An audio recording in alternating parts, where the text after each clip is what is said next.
आपका? ज़ेबुन्निसा। ज़ेबुन्निसा। अदनान को कब से जानती हैं? हमारी शादी के 1 साल हो गया, 1 माह पहले मैं जानती थी इसे। 1 माह से जानती हैं। लव मैरिज है आपकी? जी लव मैरिज है। एक केस में आप मुद्दइया भी हैं।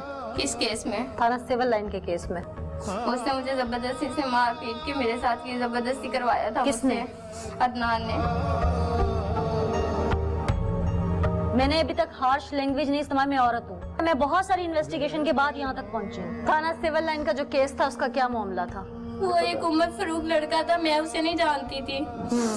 उसने मेरे साथ किया था, उसे बड़ा मना किया था कि तू मेरे साथ ऐसा ना करो। उसने वाकई मेरे साथ किया था। अदनान ने मुझे उसके पास भेजा था। तो उसे जब किया तो उसके पास सिविल लाइन थाने ले गया था। वहाँ की पुलिस को भी इसने पैसा दिया था।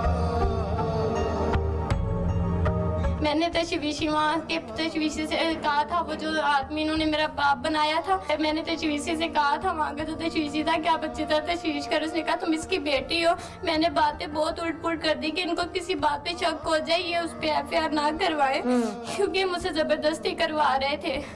तो फिर वो उन्होंने क्या कहते हैं, उन्होंने मेरी कोई भी बात नहीं सुनी। उन्होंने पर्चा दे दिया तशवीश। अब था सिविल लाइन थाने जाके वहाँ से पूछ। कौन था? मुझे नहीं नाम पता किसी का। देख लूंगी तो पहचान जाऊंगी। वहाँ के मैंने बात उल्ट-पुल्ट भी की थी कि वो शायद पहचान से है कि इसकी बेटी नहीं है। तो वो फिर उन्हें क्या कहते हैं, उन्होंने क्या कहते हैं, वो पर्चा दे दिया था उस पे ना। तो पर्चा रेप का पर्चा? हाँ, रेप का पर्चा उसे दे दिया था। 1 माह वो जेल में भी रहा है। मैंने बहुत मिन्नतें की थी कि उसको निकलवा दो जेल से। जब तुमने जबरदस्ती मुझे खुद करवाया तो वो जेल में क्यों सड़ रहा है? हाँ। तो फिर उन्होंने कहा था कि उन्हें क्या कहते हैं, वो हम अभी सुलह नहीं करेंगे, हम अभी सुलह नहीं उनसे करेंगे। इसने मेरा मोबाइल भी बंद किया हुआ था, मकान भी चेंज कर लिया था। मेरी फैमिली से किसी से भी मेरा राब्ता नहीं होने दिया था उन दिनों में। जब मुझे DNA के लिए भेजा लाहौर, तो वहाँ पे डॉक्टर ने जब पूछा कि तुम इसे जानती हो, मैंने कहा था कि शायद मेरा शोहर इसे नहीं छुड़वाने देगा। जब मेरे शोहर ने मुझे खुद भेजा था तो उसका कोई कसूर नहीं था। फिर मैंने वो DNA डॉक्टर, आप वहाँ से जाके पूछ भी सकते हैं, जब उन्होंने पूछा कि तुम इसे जानती हो, मैंने कहा मैं इसे नहीं जानती। मैंने साफ लफ्जों में उसे कह दिया था। तो फिर उसने कहा कि बीबी तुमने तो इसमें लिखा है कि ये ऐसे तुमसे शादी का वादा ये वो कर रहा था।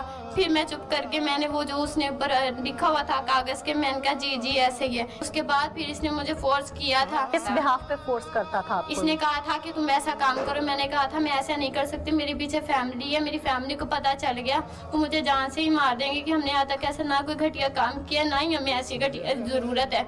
इसने कहा था मैं तुम्हें जान से मार दूंगा, तो मैं तुम्हें जलील करूं। जिस सिविल लाइन के केस में आपको मुद्दइया बनाया था, उस शख्स से कितने दिन आपकी गुफ्तगू पहले फोन पे होती रही? मेरी फोन पे गुफ्तगू नहीं होती थी, यही करता था मैसेज। देखे शख्स के पास चली गई उस दिन इसके कहने पे? इसने मुझे बहुत मारा था और मेरे पास और कोई चारा नहीं था। इसके पास मेरी कुछ भी, इसने मेरी पिक्स वगैरह बनाई थी। इसने कहा था मैं फेसबुक पे दे दूंगा और मैं कहूँगा कि इसने खुद ही ऐसी अपलोड की है, तो मैं कहीं का नहीं छोड़ूंगा।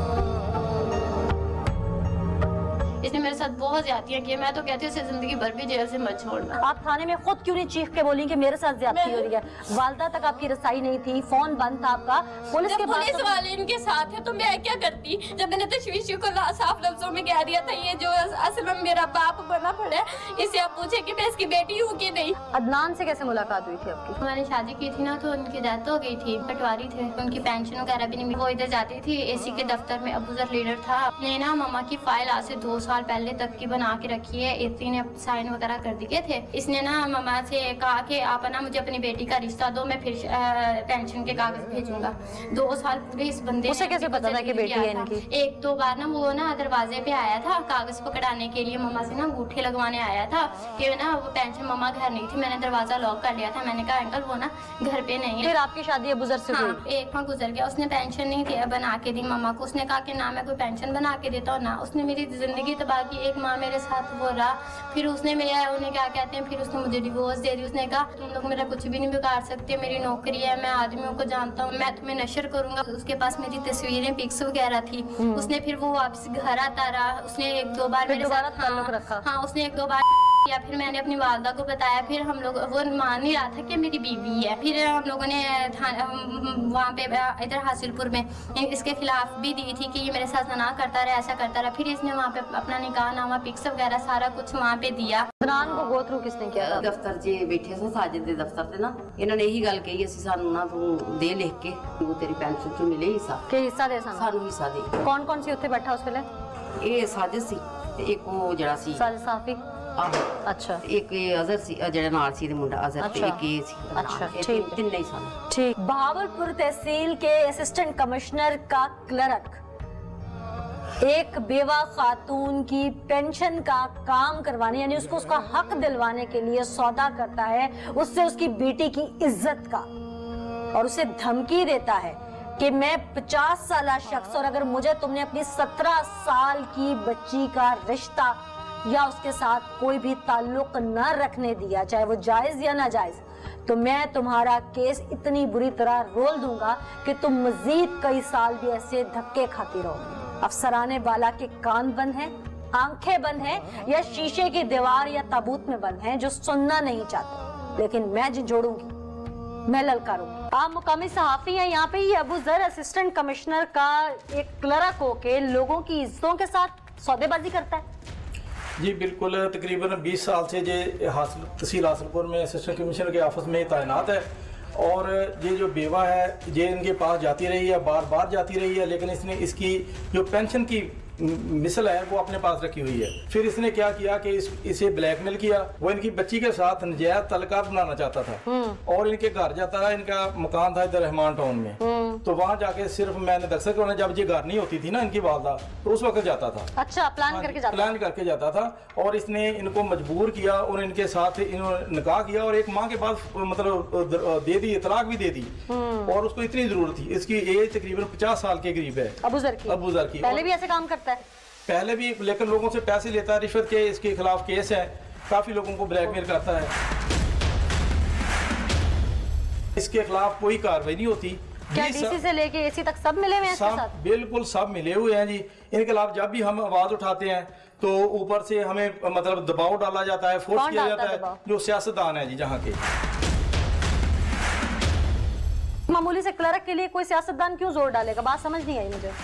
वो इनसे हिस्सा लेते हैं ना जी। इस तहसील हासिलपुर के जितने भी उनके टिकट होल्डर या उनके नुमाइंदगान हैं, उनको जांचने की जरूरत है। चाहे ये मुंतखब जमात है तो चाहे ऑपोजिशन है, ये लोग एक क्लर्क के हाथ बिक रहे हैं तो मुल्क क्या चलाएंगे? मैं ताज्जुब में पड़ गई हूँ ये बात सुन के आपकी। जी बिल्कुल ऐसे ही, और हकीकत है, 100% हकीकत है। ये इनसे पैसे लेते हैं, हिस्सा लेते हैं, या इनसे निजायज काम करवाते हैं। इसके जो असासे हैं वो चेक किए जाएं।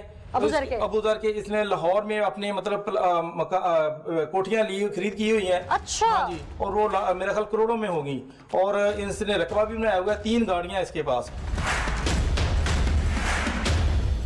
आप एक जर्नलिस्ट थे, आपके पास अप्रोच के बहुत सारे इदारे हैं। एक अदनान जैसे ब्लैकमेलर के साथ आपने इन 2 माँ बेटियों की मीटिंग कैसे करवा दी? आप तो समझते हैं चीज़ों को। ये वैसे ही बैठे हुए थे जी, तो उन्होंने कहा जी हम बहावलपुर से वो आए थे किसी गाड़ी के सिलसिले में, उनकी कोई गाड़ी थी इधर, उस सिलसिले में आए थे। तो उन्होंने कहा जी हम इनका काम करवा देंगे, हमारा वकील भी अपना है, फ्री वकील करके देंगे, तो हम इनका फ्री केस लड़ेंगे। आप अदनान को पहचान नहीं सके? मेरी उसके साथ इतनी मुलाकात नहीं थी। अजहर हमारे हासिलपुर का था, वो उसके साथ ही आया था जी। अजहर को जानते थे कि पहले से क्या करता है? अजहर का इतना पता था कि उसका एक शोरूम है जी। नाजरीन, किसी को नहीं छोड़ेंगे।